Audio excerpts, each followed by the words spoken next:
Hello everyone, this is Sub Inspector Kajal Tyagi and I welcome you all to my channel. So today I will be discussing about CPO strategy because CPO exam के लिए 10 दिन से भी कम बचे हैं. तो आप लोगों के लिए मैं आज ये डूज़ एंड डोंट्स की वीडियो लेकर आई हूँ जिसमें मैं CPO से रिलेटेड डूज़ एंड डोंट्स के बारे में डिस्कस करूँगी. सबसे पहले हम बात करेंगे डूज़ की, जिसमें मॉक्स जो है वो बहुत ज़्यादा रोल प्ले करते हैं किसी भी एग्ज़ाम को क्रैक करने के लिए. सो CPO के लिए भी आपको मॉक्स देने हैं बट टाइमिंग्स के अकॉर्डिंग. फॉर एग्जांपल, अगर आपका एडमिट कार्ड में टाइमिंग 10 से 12 है तो आपको उसी टाइम पे मॉक्स देने हैं. उस टाइम पे मॉक्स देने से आप यूज टू हो जाओगे. इट्स अप टू यू, आपको 2 मॉक्स देने हैं या फिर आपको 3 मॉक्स देने हैं. अगर आप 2 मॉक्स दे रहे हो और फिर 1-1 घंटा एनालाइजिंग में लगाते हो, दैट मीन्स आपने 4 घंटे मॉक्स दिए हैं और आपने 1-1 घंटा एनालाइजिंग में लगाया. दैट मीन्स आपने 6 आवर्स की स्टडी करी है.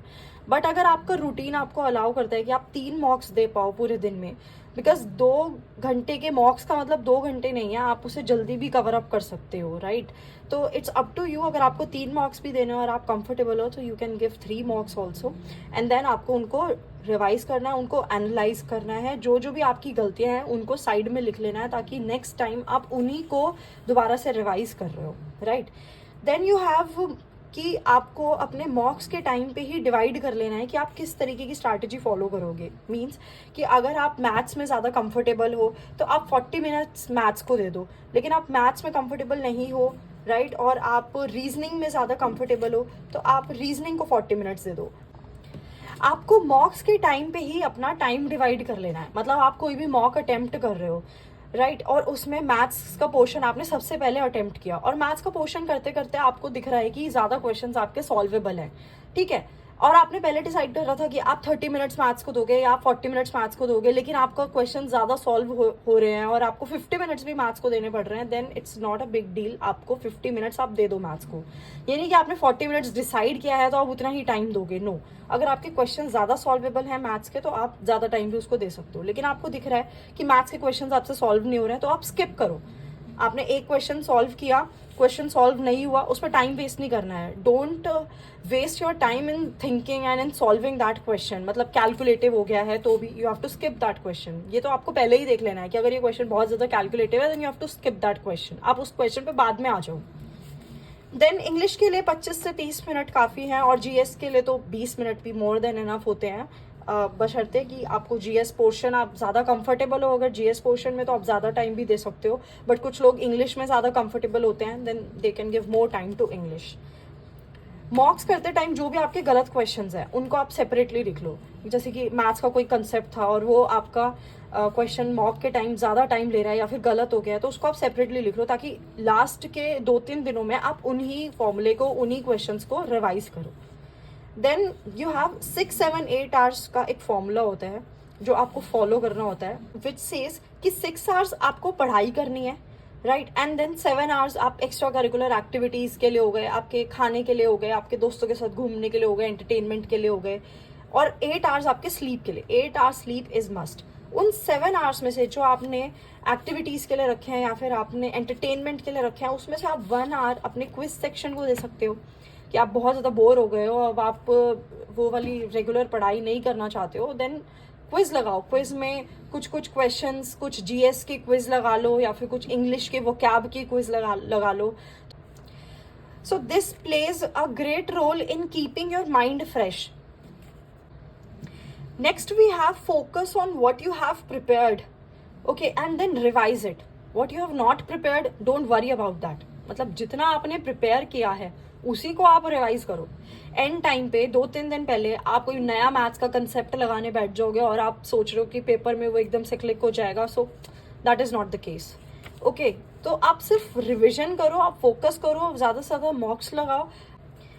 Then obviously you have to do the strong section first, right. आप एग्जाम देते टाइम आपका जो भी स्ट्रॉन्ग सेक्शन है, बीट मैथ्स और रीजनिंग, आप सबसे पहले उसे ही करोगे, right, and that boost your confidence also. क्योंकि जितने ज़्यादा क्वेश्चन स्टार्टिंग में सॉल्व होने लगते हैं तो आप अंडर प्रेशर फील नहीं करते हो. This releases your pressure and then you can solve other questions with great efficiency. आप बाकी के क्वेश्चंस को भी माइंड खुला रख के सोच पाओगे, आपका माइंड ब्लॉकेज नहीं होगा, राइट. देन अगर क्वेश्चंस अटेम्प्ट करते करते आपको दिख रहा है कि आप एक सेफ स्कोर पे आ गए हो and then at last you are attempting GS, तो जीएस में आपको वाइल्ड गेसेस नहीं करने हैं, तुक्के नहीं मारने हैं. मैंने बहुत लोगों को देखा है तुक्के मारने से उनका स्कोर नीचे आते हुए. सो मेरा खुद का स्कोर इनफैक्ट जीएस के तुक्के मारने से बहुत ज़्यादा लो हो गया था. सो आई एम सेइंग कि आपको जीएस में वाइल्ड गेसेस नहीं करने हैं, एलिमिनेशन मेथड का यूज़ करना है या फिर 50-50 मेथड. मतलब अगर आपने कोई चीज़ पढ़ रखी होती है तो आप एलिमिनेशन मेथड या आप 50-50 मतलब दो ऑप्शंस में से गेस कर पाते हो, बिकॉज आपने वो चीज़ कहीं ना कहीं देखी है, सुनी है, लेकिन आप बिल्कुल ही नहीं जानते उस टॉपिक के बारे में. Then just don't go for wild guesses. Then vocab को आपको, वोकैबलरी एक दिन में किसी की बिल्डअप नहीं होती है, it's a time taking process, right. तो आपको वोकैब को रिवाइज करना है, न्यू वर्ड्स को नहीं पढ़ना है एंड के 4-5 दिनों में. इनफैक्ट आपको जो भी मॉक्स में वर्ड्स आते हैं उनको बार बार रिवाइज करना है, उनको साइड में लिख लेना है और एंड टाइम पे उनको ही रिवाइज करना है. और जो आपने वोकैब पहले से पढ़ रखी है, रिपीटेटिव मेथड से जो आपने लर्न की है, ठीक है, उसको भी एंड के 4-5 दिनों में रिवाइज करना है, सो दैट ऐसा ना हो कि आपने पहले जो पढ़ रखा आप उसको भूल गए हो. अब क्योंकि सीपीओ के एग्जाम 3 से 6 अक्टूबर तक हैं, तो 3 अक्टूबर को अगर एग्जाम है तो 2 अक्टूबर को ज़्यादा लोड लेने की ज़रूरत नहीं है, ज़्यादा पढ़ाई करने की ज़रूरत नहीं है. बी रिलैक्स्ड, सिर्फ फॉर्मूले रिवाइज करो, थोड़ी बहुत वोकैब रिवाइज कर लो और जीएस के क्विज लगा लो, राइट. क्योंकि जीएस के क्विज कहीं ना कहीं हेल्प कर जाते हैं. SSC exam it's not about, it's not an exam of putting more pressure on you. Feel relaxed while giving the exam, take it easy.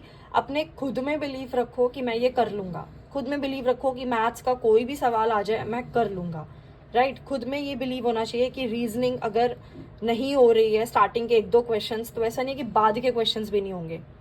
आपको अटेम्प्ट तो देना है. प्रेशर में आके रीजनिंग का सेक्शन छोड़ के फिर मैथ्स पे स्विच कर जाओ, फिर मैथ्स का नहीं हो रहा है तो आपने इंग्लिश पे स्विच कर लिया. ये मेथड मत यूज करना पेपर में. आप सारे क्वेश्चंस को जो भी सेक्शन से शुरू करोगे, जो आपका स्ट्रॉन्ग सेक्शन है उससे स्टार्ट करके and then go in line, सबको एक एक अटेम्प्ट देते जाओ. अगर नहीं होता है देन लास्ट में दोबारा से इन क्वेश्चंस को, जब आप थोड़ा सा रिलैक्स फील करोगे, आपका सेफ स्कोर आ जाएगा तो आप रिलैक्स्ड फील करोगे, आपको दिखेगा कि आपके number of attempts safe side पे हैं, तब देन उन क्वेश्चंस को आप दोबारा से करना. देन मैं बात करूंगी डोंट्स के बारे में.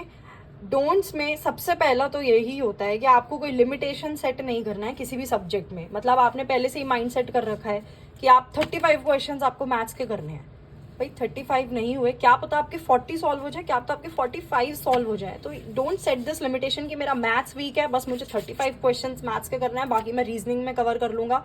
It's not like that. आपको जितने ज्यादा सॉल्व क्वेश्चंस हो रहे हैं, आपको उतने ज्यादा क्वेश्चंस को सॉल्व करना है. Don't set a limit in maths और रीजनिंग और इंग्लिश, इन एनी सब्जेक्ट. क्या पता आपके लक अच्छा है या आपने जीएस बहुत अच्छे से कर रखी है और आपको जीएस के ज्यादा क्वेश्चंस आते हैं, right. Then is don't waste too much time on one question, या फिर एक सब्जेक्ट पे बहुत ज्यादा टाइम मत लगाओ. अगर नहीं हो रहा है move to next question straight away. Then wild guesses नहीं करने हैं, obviously that I told you earlier also, कि जीएस में एक सेफ स्कोर आने के बाद आप सोचने लग जाओ कि हाँ ठीक है, सेफ स्कोर तो बन ही नहीं रहा है, तो अब मैं क्या करती हूँ. जीएस में you don't have to do wild guesses. Elimination method का यूज करना, 50-50 मेथड का यूज करना. अगर वो भी नहीं हो रहा है then don't go for wild guesses at all.